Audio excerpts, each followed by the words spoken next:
네, 안녕하세요. 일반상식, 새마을금고 일반상식의 윤하문입니다. 네, 오늘 이 시간부터는 이제 금융상식 파트를 강의를 하겠는데, 제가 이 금융상식 파트를 보면 문제 출제되는 문제 중에 약 50% 정도는 이제 경제 이론과 좀 관련이 있어요. 물론 이제 여러분들 중에 경제 관련 학과를 졸업하셨거나 이런 분들은 굉장히 쉽겠죠. 그러나 그렇지 않은 분들도 있을 거라고 생각을 해서 제가 기본적인 이 금융상식 파트 중에 경제 이론과 관련 있는 것들을 기본적인 내용들은 좀 정리를 하고 일단은 문제풀이나 이런 문제풀이를 들어가도록 하겠습니다. 자, 그래서 오늘 이 시간에는 기본적인 이제 경제 이론들 이런 것들을 좀 몇 가지 꼭 출제되는 핵심 주제들이 있어요. 그런 부분들을 먼저 정리를 해나가겠습니다. 자, 한번 보겠습니다. 자, 맨 처음에 경제활동이라는 말이 있어요. 그쵸? 우리가 경제활동 이렇게 얘기를 했을 때 경제활동은 무슨 뜻이냐면 경제활동은 경제 주체들이 물론 경제 주체들이 경제 객체를 어떻게 하는 것이다. 경제 객체를 생산 또는 분배, 소비하는 일련의 활동이다. 그쵸? 소비하는 일련의 활동이다. 이렇게 얘기를 하죠. 그쵸? 네, 일련의 활동. 자, 여기서부터 한번 들어가 보도록 하겠습니다. 자, 그러면 우리가 이거를 이제 당연히 경제 쪽을, 경제 분야를 전공하신 분들은 당연히 쉽겠죠. 그렇지만 이게 이제 전혀 모른다라는 전제하에 먼저 강의를 좀 진행을 하겠습니다. 이 부분은. 자, 한번 보겠습니다. 자, 경제 주체라고 하면 뭐냐면 경제 활동의 주체를 뜻하는 거예요. 그쵸? 이 경제 주체라는 거는 그러면 어떤 종류들이 있느냐? 가계와, 그 다음에 기업과 정부와 외국. 그쵸? 이제 무역을 하게 되면 이제 외국이 들어가겠죠. 그쵸? 네, 외국. 이게 이제 바로 이 경제 주체가 되겠습니다. 그쵸? 그 다음에 이제 경제 객체라는 것은 무엇이냐? 이 경제 주체들이 이제 어떻게 하는 거예요? 예, 거래하는 거겠죠. 그럼 무엇이 있느냐? 경제 객체에는 바로 재화나 용역이 있겠죠. 재화. 예, 이건 상품이죠. 눈에 보이지 않는 서비스. 예, 이걸 용역이라고 이야기하기도 하죠. 자, 이 재화나 용역을 어떻게 하는 것이다? 결국은 생산하고 그리고 분배하고 소비하는 어떤 일련의 활동을 우리가 뭐라고 부른다? 바로 경제 활동이다. 이렇게 얘기를 하는 거죠. 그쵸? 네. 그래서 여기에 나오는 경제 주체는 가계, 기업, 정부, 외국 이런 걸 뜻하는 거고 경제 객체는 재화나 용역, 즉 서비스를 뜻합니다. 보통은 이제 재화를 상품이라고 쓰기도 하죠. 상품과 서비스 또는 재화나 용역 이렇게 쓰기도 하니까 같이 알아두시기 바랍니다. 자, 이게 바로 경제 활동이에요. 그쵸? 그러면 이런 기초적인 것을 기준으로 해서 한번 보면 자, 여기서 하나 더 보면 자, 우리가 생산물 이렇게 얘기를 하고 있어요. 생산물. 이 생산물이 거래되는 시장을 생산물 시장 이렇게 얘기를 하겠죠. 그쵸? 그러면 이 생산물 시장은 무엇이냐? 결국은 재화나 용역이 거래되는 시장을 뜻하는 거예요. 그쵸? 재화나 용역이 거래되는 시장. 이거를 우리가 뭐라 부른다? 예, 생산물 시장 또 이렇게 부르겠죠.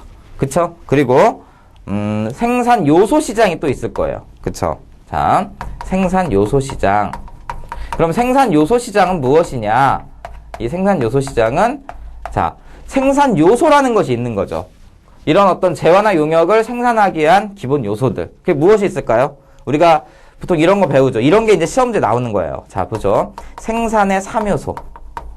생산의 3요소는 이렇게 나오겠죠. 이런 게 이제 문제 출제되는 문제들인 겁니다. 기본적인 경제 이론에서. 무엇이 있냐면 바로 생산의 3요소 하면 우리가 토지, 노동, 자본 이렇게 얘기를 하죠. 그쵸? 토지, 노동, 자본. 이런 것들이 바로 토지, 노동, 자본. 이런 것들이 바로 생산 요소죠. 네, 생산의 3요소. 그쵸? 이런 것들이 거래되는 시장은 그럼 무슨 시장이라고 한다? 생산 요소 시장이라고 하는 겁니다. 알겠죠? 자, 여기다가 하나를 더 넣으면 생산의 4요소 하나를 더 넣으면 경영이 들어갈 수가 있어요. 이렇게 하면 생산의 4요소가 되는 거죠. 경영까지 넣으면. 그쵸? 그런데 이게 이제 보통 사지선다기 때문에 생산의 3요소가 아닌 것은 이렇게 되겠죠. 1번, 2번, 3번, 4번. 그럼 당연히 뭘 찾아야 된다? 경영이 아니다. 이렇게 찾아야 되는 거죠. 이런 게 이제 시험 문제에 출제되는 거예요. 그래서 기본적인 정말 경제 이론의 아주 기초적인 것들을 미리 공부를 해두면 이 금융상식에서 출제되는 문제들을 많은 문제들을 쉽게 풀어나갈 수가 있어요. 그래서 제가 먼저 이런 기본 이론들을 좀 정리를 해드리는 겁니다. 알겠죠? 자, 일단은 생산물 시장이 있고 그 다음에 생산 요소 시장도 있구나 이렇게 알 수가 있고 그 다음에 경제 주체는 가계 기업 정부 외국이구나. 경제 객체라는 것은 결국은 재화나 서비스인데 다른 말로 하면은 생산물이 또 될 수가 있겠구나. 이런 부분들을 우리가 알 수가 있겠습니다. 자, 그리고 이제 네 번째 한번 보겠습니다. 자원의 희소성 이렇게 돼 있고 이제 기본적인 경제 문제 이런 것들인데 자, 요 부분에서 자원의 희소성이라는 것은 자, 희소성이라는 말하고 희소성이에요. 자, 희소성이라는 말하고 희귀성이라는 말은 자, 희귀성이라는 말은 같은 말이 아니죠, 이거는. 그쵸? 희소성과 희귀성은 다른 거예요. 알겠죠? 희귀하다라는 것은 이건 매우 적다라는 뜻이죠. 그쵸? 네, 그냥 매우 적으면 되는 거예요. 그렇지만 희소성은 그런 개념이 아니죠. 희소성이라는 개념은 무슨 개념이냐면, 자, 인간의 욕망과 실제로 이제 자원의 양, 이 두 가지를 따져서 어떻게 되는 거예요? 자원의 양보다 인간의 욕망이 클 때, 이럴 때 그 자원은 희소성이 있다. 이렇게 얘기를 하는 거죠. 그쵸? 그러니까 예를 들어서 지금 선생님이 여기 볼펜을 4개를 그러니까 분필자를 4개를 가지고 있는데, 자, 자원의 양은 분필 4개예요. 그렇지만 이 분필을 원하는 사람이 아무도 없어요. 자, 4개면 적은 거죠. 희귀하다 이렇게는 얘기할 수 있어요. 그렇지만 원하는 사람이 아무도 없으면 인간의 욕망, 원하는 사람 아무도 없는 거죠. 그러면 어떻게 되는 거예요? 이것은 희소성은 없다. 이렇게 되는 거죠. 그쵸? 네. 예를 들면 이런 뜻인 거예요. 그쵸? 희소하다라는 것은 상대적인 개념이다. 인간의 욕망과 자원의 양 간의 상대적인 개념이다라는 것을 기억을 해 두셔야 됩니다. 알겠죠? 네. 그게 바로 이 희소성이다. 자, 중요한 건 우리가 이제 금융과 관련 있는 것은 별로 이제 이 경제 이론과 아주 밀접한데, 자, 가격이라는 거 있죠. 가격. 이 가격은 결국은 그래서 무엇에 의해서 결정된다? 바로 이 희소성에 의해서 결정된다. 희소성에 의해 결정된다. 이게 무슨 뜻이냐면, 자, 결국은 우리가 어떤 상품의 가격 이런 것들 있죠. 생산물이든 그게 생산 요소든 그거의 가격이라는 것은 희소성을 반영한 거예요. 가격 자체는. 알겠죠? 그게 굉장히 효용성이 높다. 이거하고 전혀 상관이 없어요. 가격이라는 것 자체는 희소성을 반영한 것이지 그 자체의 어떤 사용가치를 이야기하는, 그러니까 사용가치라든지 이런 걸 이야기하는 게 아니다. 효용가치나 사용가치를 의미하는 게 아니다. 그냥 희소성 자체가 가격이다. 한번 예를 한번 들어볼까요? 우리가 이런 예를 한번 들어보겠습니다. 자, 물과 다이아몬드. 자, 물. 자, 한번 볼까요? 우리 물 일주일 안 먹으면 어떻게 될 것 같아요? 거의 뭐 거의 죽기 바로 일보 직전까지 가죠. 그쵸? 사람한테는 굉장히 필요한 것이고 효용가치는 굉장히 높습니다. 다이아몬드. 저 다이아몬드 없거든요. 없어도 어때요? 살죠. 그쵸? 그러니까 있으면 좋지만 없어도 뭐 큰 문제는 없어요.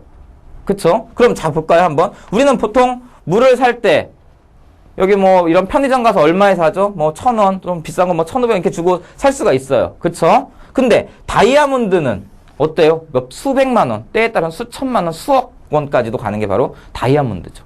왜 그럴까요? 얘는 1,500원이고 얘는 수억 원을 한단 말이죠. 수천만 원이란 말이죠. 이건 무엇을 반영한 것이다. 이거의 사용가치나 효용가치를 반영한 게 아니에요. 예를 들어서 이게 1,500원이고 이게 수천만 원을 한다 하더라도 이것은 더 효용가치가 높고 이건 효용가치가 적다. 또는 이건 사용가치가 높고 이건 사용가치가 적다. 이렇게 이야기하는 게 아니라는 거죠. 가격이라는 건 단지 여기서 이야기했듯이 그냥 희소성을 반영하는 것이라는 거예요. 그냥. 예를 들어서 물은 누구나 원하지만 누구나 원해요. 없으면 안 되니까. 그렇지만 물의 양도 엄청나게 많습니다. 그래서 희소성 자체가 작은 편이죠. 그렇기 때문에 가격이 1,500원인 거예요. 근데 다이아몬드는 뭐 이게 없어도 살기는 해요. 그렇지만 사람들의 욕망 때문에 다이아몬드를 가지고자 하는 거의 뭐 지구상의 인구가 70억이라면 35억의 여성 인구들은 다이아몬드를 다 갖고 싶어 할 거예요. 그쵸?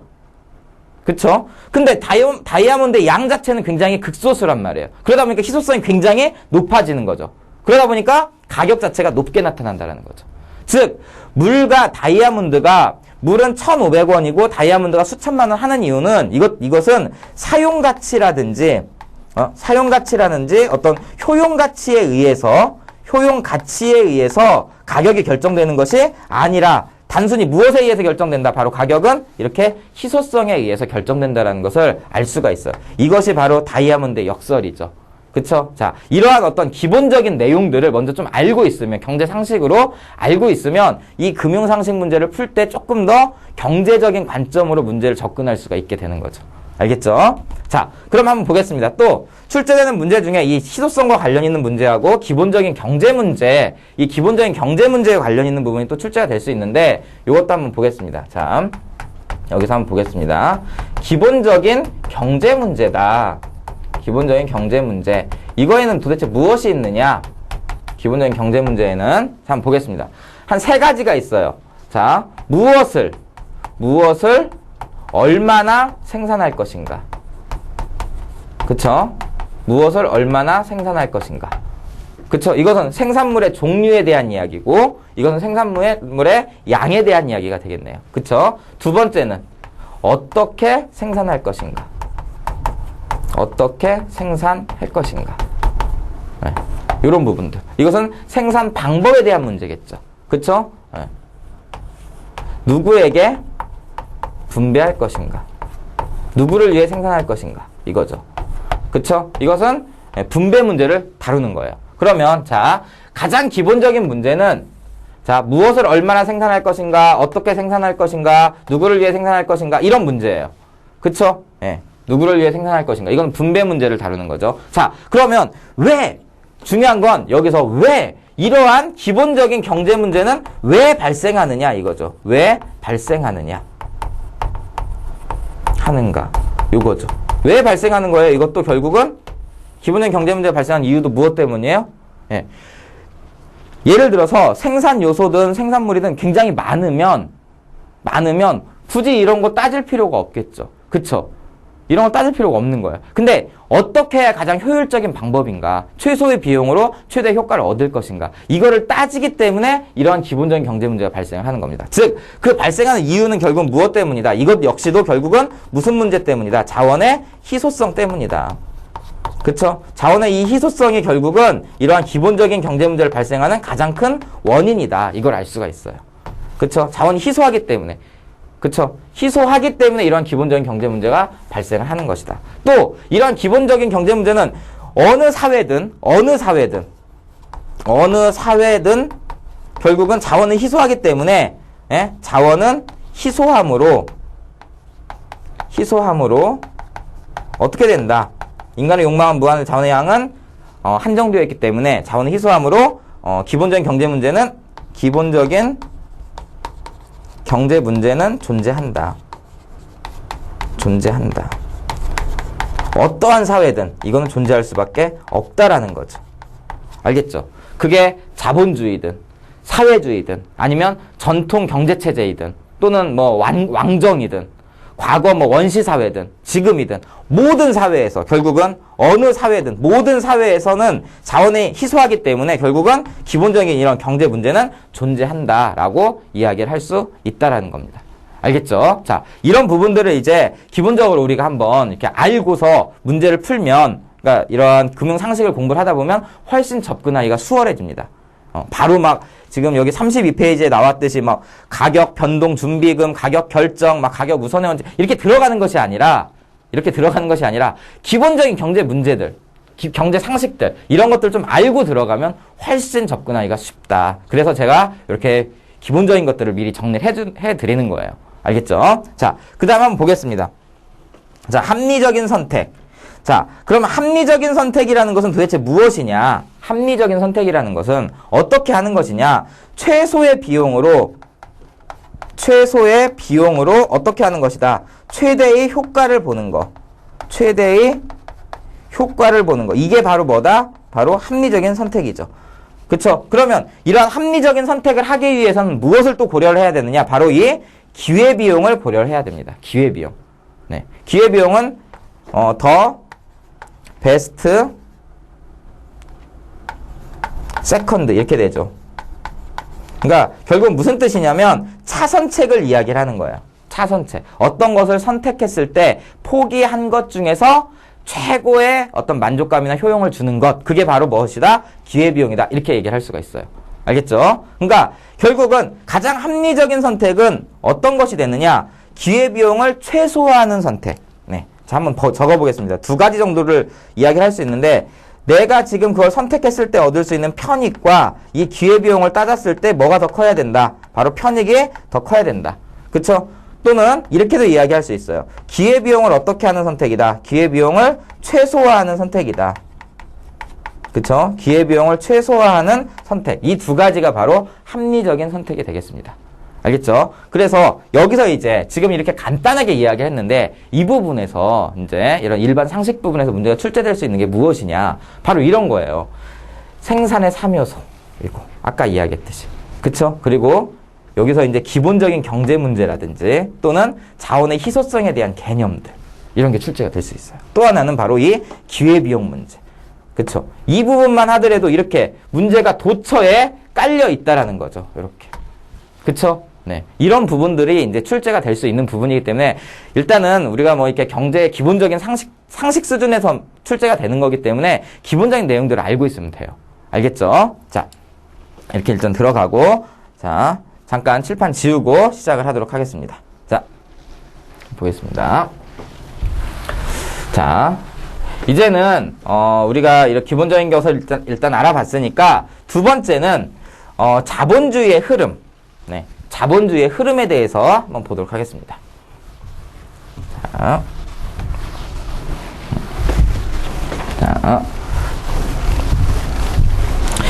자본주의의 흐름 한번 보겠습니다. 자, 이제 가장 많이 출제되는 부분 중에 하나가 바로 이 자본주의의 흐름이죠. 자본주의의 흐름. 자, 이 부분도 한번 전체적으로 정리를 해보겠습니다. 이 자본주의의 흐름 속에서 나오는 것은 무엇이냐? 바로 여기서 출제되는 게 바로 이 시장 실패와, 자, 시장 실패와 바로 무슨 실패? 네, 정부 실패에 대한 이야기가 요 안에서 이제 나오는 거예요. 자, 아마 이 상식적인 수준에서 이 시장 실패와 정부 실패 문제는 분명히 출제가 됩니다. 알겠죠? 자, 한번 보겠습니다. 자, 첫 번째, 제일 먼저 일단 등장한 것은 어떤 것이다? 바로 중상주의죠. 중상주의. 중상주의 정책을 실시했던 어떤 절대 왕정 시기. 네, 절대 왕정 시기. 자, 요 시기에 바로 무슨 자본주의가 출현을 하게 되냐면 요 시기에 바로 네, 상업 자본주의가 출현을 하게 됩니다. 상업 자본주의. 예. 국가에서 이제 상업이 이제 보호가 되면서 예, 보호무역주의에 의해서 이제 상업 자본이 축적되는 과정, 즉 상업 자본주의가 시작이 되었다. 네. 하지만 이건 엄밀한 의미에서는 우리는 이 상업 자본주의보다는 그 이후에 등장한 산업 자본주의를 예, 자본주의의 이제 초기 자본주의 형태라고 이야기를 하죠. 자, 한번 보겠습니다. 자, 여기서 출발을 해서 두 번째 등장한 게 바로 무엇이냐면 두 번째 등장한 게 산업혁명이라든지 산업혁명 예, 이후 이제 등장을 한 거죠. 네. 산업혁명이 일어나면서 이제 공장에서 대량 생산 체제가 이제 가능해진 거예요. 이러면서 이제 등장한 게 바로 무슨 자본주의다? 그렇죠. 바로 산업 자본주의죠. 산업 자본주의. 이 산업 자본주의를 우리가 무엇이라고 부른다? 바로 네, 초기 자본주의 이렇게 부르는 거죠. 초기 자본주의. 네, 여기를 다른 이름으로 초기 자본주의 이렇게 부르죠.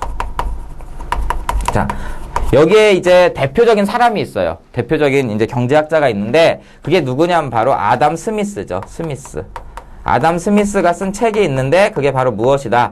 국부론이라는 책이에요. 이 국부론이라는 책에서 뭐라고 얘기했냐면 시장은 결국은 어떻게 된다? 시장은 네, 보이지 않는 손, 즉 시장 가격에 의해서 모든 문제가 자동적으로 해결된다. 이렇게 얘기를 하면서 바로 보이지 않는 손에 대해서, 보이지 않는 손에 대해서 이야기를 한 게 바로 이 그 산업 자본주의의 어떤 대표적인 예라고 할 수가 있어요. 그쵸? 네, 시장이 모든 문제를 해결한다. 이거죠. 그러면서 요 시기에 이 스미스가 주장한 게 바로 이제 분업과 특화, 분업과 특화의 원리. 이거와 또 하나는 무엇이 있냐? 분업과 특화의 원리. 그쵸? 그리고 스미스가 주장한 것 중에 뭐가 있냐면 세이의 법칙이 있어요. 세이의 법칙. 요 시기에 이제 딱 맞아 떨어지는 내용이죠. 세이의 법칙. 이 세이의 법칙은 무엇이냐면 무조건 일단 공장에서 물건을 만들어내면 수요는 자동적으로 창출된다. 즉 공급이 수요를 창출한다. 이런 뜻이에요. 세이의 법칙은 공급이 무엇을 창출한다. 공급이 수요를 창출한다. 이게 바로 세이의 법칙의 핵심 내용이죠. 알겠죠? 이런 것들과 관련 있는 게 바로 이 산업 자본주의예요. 초기 자본주의라고도 합니다. 알겠죠? 일단 기본적인 어떤 흐름들은 좀 알고 있어야 돼요. 우리가 그 금융상식을 공부하기 위해서는. 자, 그 다음에 세 번째를 한번 보겠습니다. 세 번째. 세 번째 등장한 것은 무엇이냐면, 이제 이 세 번째 등장한 것은 시장 기능의 한계가 노출된 거야. 요때. 시장 기능의 정확하게 얘기하면 시장 실패가 아니라 시장 기능의 한계가 노출된 거예요. 네. 이게 무슨 뜻이냐. 네. 시장 기능의 한계. 글씨가 잘 안 보이겠지만 중요하기 때문에 빨간색으로 쓴 거예요. 자, 시장 기능의 한계. 이것은 무엇이냐? 분명히 아담 스미스가 뭐라고 얘기했냐면 시장에 맡기면 모든 문제는 자동적으로 다 해결이 된다. 물건 만들어 놓으면 자동적으로 다 팔린다. 이렇게 얘기를 했던 거예요. 요 시기에. 그쵸? 근데 그 문제가 어떻게 된 거야? 그렇지 않을 수도 있구나. 이렇게 이제 나타나기 시작한 게 바로 요 단계라고 할 수가 있습니다. 자, 이러한 문제가 뭐냐? 바로 시장 기능의 한계로서 나타난 예는 이런 것들이에요. 자, 한번 보겠습니다. 독과점 기업의 출현. 독과점 기업의 출현. 자, 그 다음에 공공재의 부족. 그 다음에 자, 외부 효과. 그 다음 정보의 어떤 비대칭성에 따른 문제. 요런 것들 있죠. 요런 것들이 이제 나타나요. 자, 이것뿐만 아니라 실업이 증가하고, 그쵸? 실업 문제. 또 무슨 문제가 있을 수 있어요? 물가 상승 문제. 그쵸? 그리고 이제 빈부격차 문제. 이런 여러 가지 문제들이 이제 발생을 하게 되는 거죠. 시장에서. 자, 이게 무슨 뜻이냐? 일단 이 구조를 잘 알고 있어야 돼요. 자, 분명히 이 산업 자본주의 시기 때 초기 자본주의에는 뭐라고 얘기했냐면 시장이 모든 문제를 해결한다. 이게 얘네들의 핵심 포인트는 이거예요. 시장. 여기 정확하게 얘기하면 시장 가격이죠. 이 시장 가격이 어떻게 한다? 모든 문제를 어떻게 한다? 다 해결한다. 이렇게 얘기를 했어요. 보이지 않는 손에 의해서, 즉 시장 가격에 의해서 모든 문제가 해결된다. 이렇게 얘기를 했는데 그런 여러 가지 문제가 발생을 한 거죠. 근데 이것이 시장 가격에서 해결이 안 되기 시작을 했던 거예요. 그래서 이 부분을 뭐라고 부르냐? 우리가 시장 기능의 한계가 노출되었다. 이렇게 얘기를 하는 거예요. 자, 시장 기능의 한계는 이 전체를 이야기하는 겁니다. 시장 기능의 한계는. 그쵸? 이러한 여러 가지 문제점들을 해결하지 못했다라는 거예요. 그 중에서 요 부분 있죠. 독과점의 출현, 공공재의 부족, 외부 효과, 이 부분을 뭐라고 얘기하냐면 우리가 정확하게 시장 실패 이렇게 얘기를 하는 거예요. 그러니까 자, 여기서도 이제 어떤 언어적인 걸 잘 알고 있어야 돼요. 시장 기능의 한계, 시장이 모든 문제를 해결하지 못했다라는 뜻이고, 그 중에서 이제 시장이 자원을 비효율적으로 배분하는 상태를 뭐라고 얘기한다? 바로 시장 실패라고 얘기를 하는 거예요. 그러니까 시장 실패라는 말은 시장 가격이, 즉 시장이 어떻게 한다? 여러 가지 사회 문제를, 그러니까 자원을 효율적으로 배분하지 못하는 단계, 그거를 뭐라고 부른다? 바로 시장 실패라고 부른다라는 거죠. 예, 즉 자원이 어떻게 되는 것이다. 시장 실패라는 것은 자원이 어떻게 배분되는 것, 자원이 비효율적으로 배분되는 상태.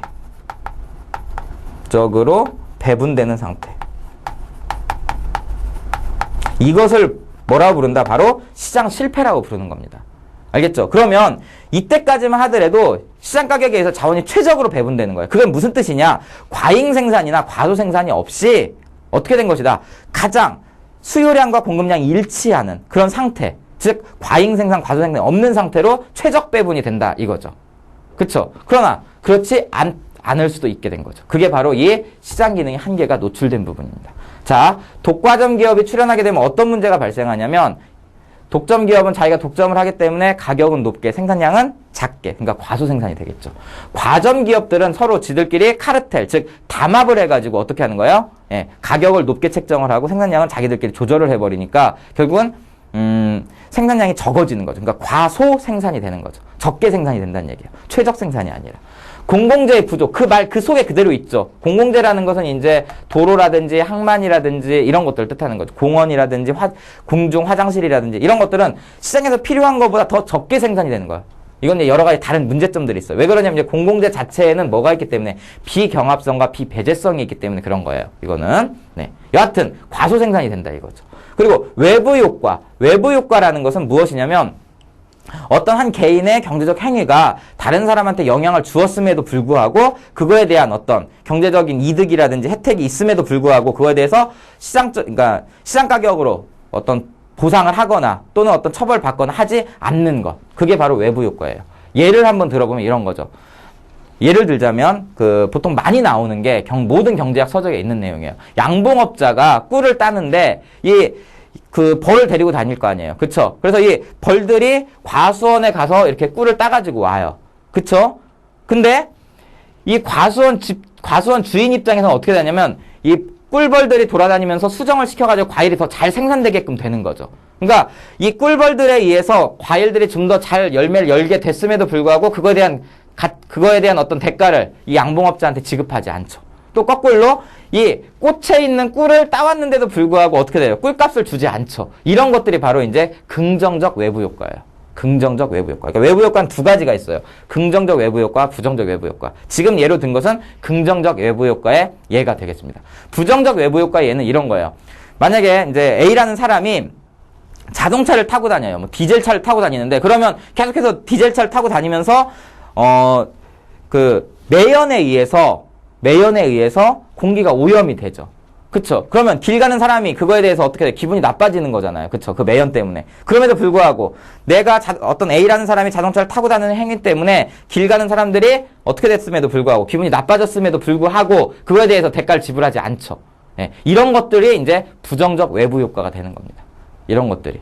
알겠죠? 그러면 어떤 일이 일어났느냐? 이 외부 효과는 긍정적 외부 효과는 시장에서 필요한 것보다 적게 생산이 되고 그러니까 과소 생산이 되고 부정적 외부 효과는 시장에서 필요한 것보다 더 많이 생산되는 현상이 일어나요. 그러니까 자, 독과점 기업 같은 경우는 지금 이야기했듯이 이것은 과소 생산의 문제가 있고 최적이 아니라 이것 같은 경우도 과소 생산의 문제가 있죠. 그리고 외부 효과 같은 경우도 긍정적 외부 효과 같은 경우는 과소 생산의 문제가 있고 시장에서 필요한 최적 생산이 아니라 그리고 부정적 외부 효과도 어떻게 된다? 바로 이것도 시장에서 필요한 만큼이 아니라 과잉 생산되는 문제가 있습니다. 이런 것들이 바로 시장 실패예요. 자원이 비효율적으로 최적으로 배분되지 않는 상태. 알겠죠? 이게 바로 시장 실패라는 거. 그러니까 시장 실패는 이런 것들을 시장 실패라고 얘기를 하고 거기에다가 실업 문제라든지 뭐 물가 상승 문제라든지 빈부격차 문제라든지 이러한 다양한 또 다른 문제들도 같이 나타난다 이거죠. 이런 것까지 포함해서 우리가 시장이 이런 문제들을 해결하지 못한다 해서 시장 기능의 한계가 노출되었다 이렇게 얘기를 하는 거예요. 그러면서 시장 실패는 이것만 이야기한다라는 거. 독과점 기업의 출현, 공공재의 부족, 외부 효과 이런 것들. 그쵸? 네. 그리고 이제 정부의 비대칭성. 이 정부의 비대칭성도 결국은 시장 실패의 요인이 될 수 있다라는 거. 이것도 알고 있어야 됩니다. 이 정부의 비대칭성은 A와 B가 경제 행위를 하는데, 경제적 어떤 행위를 하는데, 어떻게 된 거예요? A는 더 많은 정보를 소유하고 있고, B는 좀 더 적은 정보를 소유함으로써. 그러니까 정부의 비대칭성 때문에 나타나는 어떤 현상들. 그걸 우리가 정부의 비대칭성 이렇게 얘기를 합니다. 자, 이거와 관련 있는 것은 무엇이 있냐면, 도덕적 해이 현상이 나타날 수가 있어요. 도덕적 해이. 그쵸? 도덕적 해이를 유발할 수가 있고, 또 하나는 역선택의 문제가 있을 수가 있어요. 역선택의 문제. 자, 요 두 가지를 이제 문제에서 출제를 할 수가 있습니다. 그 정부의 비대칭성과 관련해서는 도덕적 해이 문제와 그 다음에 역선택의 문제, 이것도 일반 상식에서 자주 출제되는 문제예요. 그쵸? 지금 제가 자본주의 흐름을 하고 있는데 이렇게 하는 이유는 이런 안에서 출제되는 거예요, 문제가. 요 안에서, 이 구조 안에서. 그런 것들을 일단 잡아두고, 그러니까 일단 어디에서 나오는지를 좀 잡아두고 문제를 풀 때 자세히 우리가 설명을 해 나가도록 하겠습니다. 알겠죠? 자, 이렇게 해서 이제 시장 기능의 한계가 노출됐어요. 이때 등장한 자본주의는 뭐가 있냐면 이 독과점 기업이 출현하면서 등장한 독점 자본주의가 있어요. 그러니까 자본주의 흐름을 보면 상업 자본주의가 있고, 그쵸? 상업을 중시하면서 이제 상업 자본이 축적된 거예요. 이때 이제 산업 자본주의가 있고, 그쵸? 그다음 세 번째는 바로 이 독과점 기업이 출현하면서 등장한 뭐가 있냐면 독점 자본주의가 요 시기에 있습니다. 그러니까 요 시기의 자본주의는 뭐냐면 독점 자본주의예요. 독점 자본주의. 자, 이렇게 이야기를 할 수가 있어요. 세 번째 자본주의는 독점 자본주의다. 이렇게 얘기를 할 수가 있습니다. 그 다음에, 자, 네 번째. 자, 네 번째를 한번 보겠습니다. 자, 이러한 시장 기능의 한계가 노출되다 보니까 결국은 이제 네 번째로 가게 되는 거죠. 그쵸? 자, 이때는 이제 어떻게 하는 거냐면, 요때까지만 하더라도, 자, 산업 자본주의까지만 하더라도, 시장이 모든 문제를 해결하니까 정부는 시장에 개입할 필요가 없다. 이렇게 얘기를 했어요. 정부의 시장 개입을 인정하지 않았어요. 최소한의 시장 개입만 인정을 했죠. 그쵸? 뭐 국방이라든지 치안 이런 거를 담당할 뿐이지 시장에 개입할 필요는 없다. 이렇게 얘기한 게 바로 이 산업혁명 이후의 산업자본주의 시스템이에요. 그쵸? 근데 이러한 시장 기능의 한계가 노출이 된 거예요. 이렇게. 그러다 보니까 이제 정부가 적극적으로 시장에 개입하는 어떤 자본주의가 출현을 하게 되는 거죠. 자, 결정적인 계기가 됐던 사건은 뭐가 있냐면 사실은 결정적인 계기는 1929년에 일어났던 바로 세계 대공황입니다. 세계 대공황. 이 세계 대공황 때문에 어떻게 된 거예요? 갑자기. 네. 요 세계 대공황이라는 것은 무엇이냐면 뉴욕 증시가 막 이제 막 폭락하고 막 그랬던 거죠. 길거리에 이제 실업자가 막 늘어나고. 자, 이거는 바로 어떤 형태를 뜻하는 거냐면 총 수요보다 뭐가 더 많아져 버린 상태냐면 총 공급이 더 많아져 버린 상태. 즉 공급 과잉 상태가 유발된 거. 그게 바로 세계 대공황의 어떤 핵심적인 모습이라고 할 수가 있어요.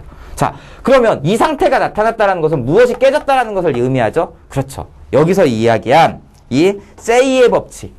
이 세이의 법칙. 공급을 하면 무조건 수요는 창출된다라고 얘기했던 이 세이의 법칙이 여기서 확 깨져버린 겁니다. 한마디로 말해서. 알겠죠? 이게 깨져버린 거예요. 네. 공급은 많이 했는데 수요가 따라가지 못하는 현상이 일어난 거죠. 그럼 이 문제를 해결하기 위해서 어떻게 해야 된다? 정부가 시장에 개입하게 되는 거죠. 그러면서 바로 무슨 자본주의가 출현하게 됐다? 네 번째 바로 수정 자본주의가 출현을 하게 되었다. 이거죠. 이게 바로 수정 자본주의의 출현 배경입니다. 자, 수정 자본주의는 결국은 정부의 무엇을 인정한 것이다? 시장 개입을 인정을 한 거예요. 개입 인정. 이렇게 되는 거죠. 정부의 시장 개입을 인정한 것. 그게 바로 이제 수정 자본주의인데, 이때는 이제 정부가 시장에 개입하다 보니까 이제 큰 정부론으로 이제 다시 바뀌는 거죠. 네. 그럼 이때 정부가 시장에 개입한 것은 무엇이냐? 한번 적어 보겠습니다. 먼저. 자, 첫째. 자, 독과점 규제 및 공정거래법. 자, 공정거래법. 이걸 만들죠. 자, 이거는 무엇에 대한 규제예요? 결국은, 그쵸. 시장 실패 문제를 보완하기 위한 거죠. 정부가 시장에 개입해가지고 시장 실패 문제를 보완하는 거예요. 그쵸? 제일 먼저 한 게 뭐다? 독과점의 출현으로 인한 과소 생산 문제가 있으니까 독과점에 대해서 규제를 하고 경쟁을 활성화하는 거죠. 그리고 이제 공정거래법을 제정을 해가지고 이런 독과점 규제를 하기 시작을 하는 거죠. 그래서 시장에서 필요한 만큼의 어떤 최적 생산으로 가도록 노력을 하는 거죠. 두 번째, 이게 정부가 시장에 개입하고 있는 거예요. 두 번째는 이제 공공재 부족인데 이 공공재를 어떻게 하기 시작하였다. 공공재라는 것은 도로, 항만, 철도 이런 거예요.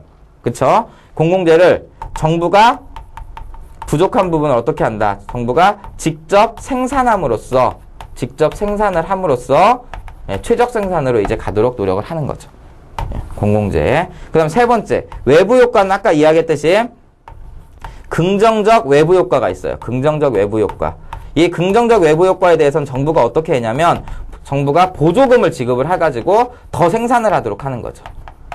보조금을 지급함으로써. 과소 생산이니까 좀 더 생산을 할 수 있도록 보조금을 지급을 해주는 겁니다. 그리고 부정적 외부 효과에 대해서는 어떻게 하느냐?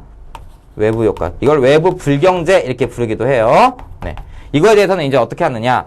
어떤 세금을 부과하는 거죠. 세금 부과.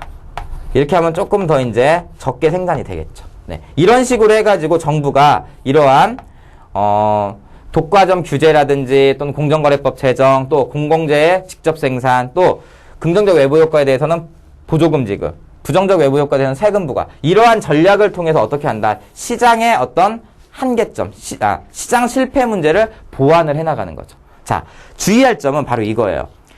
시장 실패라는 게 자원이 비효율적으로 배분되는 것이었기 때문에 이렇게 정부가 나선다라는 것은 이것은 무엇을 높이는 정책이었다. 결국은 정부가 효율성을 높이는 정책이다라는 것을 반드시 기억을 해두시기 바랍니다. 이러한 정책 자체는 효율성을 높이는 거예요. 알겠죠? 그쵸? 왜? 자원이 비효율적으로 배분되는 것을 효율적으로 배분되게 만드는 거니까 이것은 효율성을 높이는 겁니다. 그런데 이때 또 요것뿐만 아니라 정부가 또 무엇을 하느냐? 이것뿐만 아니라 또 실업이라든지 또는 인플레이션, 물가 상승, 물가 여기에도 정부가 어떻게 한다? 개입을 하죠. 그쵸? 이 부분에 대해서는 정부가 직접 개입을 하기 시작을 하는 거죠. 그리고 또 어떤 문제도 개입을 한다. 정부가 이때 이제 바로 빈부격차 문제. 이 문제에 대해서도 어떻게 한다. 정부가 개입을 하기 시작을 하는 거죠. 그쵸? 네, 이러면서 이제 뭐가 확대되는 거죠? 바로 사회 복지가 확대되는 거죠. 그쵸? 네. 자, 이런 부분들. 자, 여기서 이제 주의할 점은 이 1번, 2번, 3번은 시장 실패를 해결함으로써 효율성을 높이는 거였다면 빈부격차 문제를 해결하기 위해서 정부가 사회복지를 확대하는 정책. 이것은 효율성이 아니라 무엇과 관련이 있다? 형평성을 높이는 것이다. 이렇게 되는 거죠. 형평성을 높이는 것이다. 자, 이렇게 해서 우리가 어떤 걸 기억을 해둬야 되느냐? 여기서. 자, 수정자본주의. 이건 이제 큰 정부인데, 정부가 이제 시장에 개입하기 시작을 한 거죠. 이 큰 정부에서는 시장 실패, 그 시장 기능의 한계가 노출되면서 나타난 어떤 시장 실패 문제를 해결하면서 효율성을 증대시키는 정책과 그리고 빈부격차 심화 문제라든지 이런 것들을 해결하기 위한 어떤 사회복지를 증대시키는 정책이 있다. 근데 시장 실패 문제를 해결하는 문제는 효율성을 높이는 것이고 빈부격차 문제를 줄이기 위한 어떤 사회복지 확대는 형평성을 높이는 것이다. 라는 것을 반드시 기억을 해두시기 바랍니다. 알겠죠? 네. 그러니까 수정자본주의 큰 정부에서는 효율성과 형평성을 동시에 추구한 것이지 형평성만 추구한 게 아니에요. 네. 이 이야기를 지금 하려고 여기까지 온 겁니다. 알겠죠? 자, 그 다음에 이제 마지막 하나가 남았어요. 5번째. 자, 이쪽으로 와서 여기다가 정리를 하도록 하겠습니다. 자, 마지막 이제 5번째는 무엇이냐면 무슨 문제가 발생을 하느냐. 자, 보겠습니다. 자, 무슨 문제가 발생을 하냐면 1973년 또 1979년 이 두 번에 걸쳐서 여기다가 번호를 5번이라고 적어야 되겠네요. 그쵸? 자, 5번 이렇게 해서 보겠습니다. 자, 5번. 자, 요 두 번에 걸쳐서 제1차, 제2차 석유 파동이 일어난 거죠. 석유 파동. 그쵸? 오일 쇼크가 일어난 거예요. 알겠어요? 네. 오일 쇼크. 이것이 이제 큰 사회적인 또 이제, 경제적인 문제를 또 야기를 하게 되는 거죠. 석유 하면 그 당시 이제 산업화가 됐기 때문에 원유는 무엇이 되냐면 원유는 결국은 아주 중요한 원자재 가격이 되는 거죠. 원유 가격은 굉장히 중요한 생산 요소의 가격이었다 이거죠. 생산 요소 가격이 어떻게 되는 것이다. 결국은 급등하는 이런 현상이 일어나게 되는 거죠. 이게 급등을 한 거죠. 그쵸? 네. 그러면서 어떤 문제가 발생을 하느냐. 이렇게 되니까 바로 경기는 침체되는데